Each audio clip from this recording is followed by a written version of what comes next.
This is the Flowerevolution series, My Life in Flowers, and this particular chapter is about flower elixirs for birth, death, and everything in between. Funny enough, I don't have a personal story for this one, but when I page through, it's really interesting to see the photographs, all of Taylor's beautiful photographs, because it reminds me of personal stories that I can share.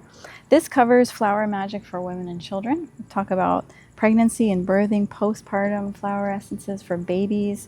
We recently just attended our first baby being born, and looking at this cute picture of one of my friend's babies. This is a different baby, but thinking on all the situations where we've brought flower essences into the lives of babies, even when they're in the womb, and how that gives them such a great head start. We talk about flower elixirs for children. This chapter is chock full of QR codes with PDFs on even more information than you can see even in the book.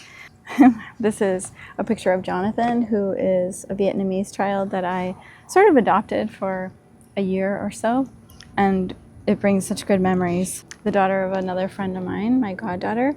It's so meaningful to me to reflect on the fact that we can introduce children to flower essences at such young ages, and they can incorporate that into their lives for the rest of their time here on earth to be a huge support for them.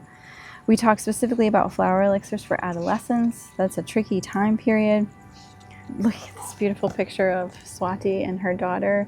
They've come to visit us in Phoenix, and each time their daughter comes for their birthdays, we do a special bird release ritual. Here's a photograph of putting elixirs into tea in Taiwan. This is when we had one of our crazy collections of flowers.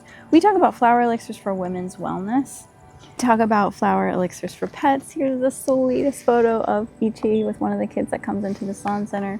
Ichi just died a month ago, so it's great to see her in this book. What a precious girl. We talk about flower elixirs for relationships, for travel, and each of these sections has a QR code that goes to a whole other bunch of information.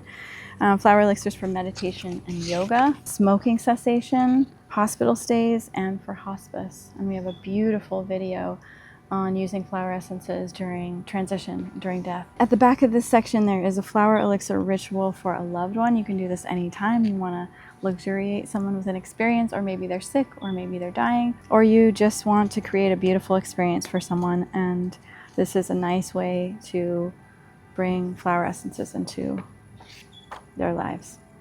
I think the most interesting thing right here is to say, I would love for you to watch the video that Lisa and I recorded when we were talking about flower essences during the time that her mother passed. It was a beautiful, beautiful experience.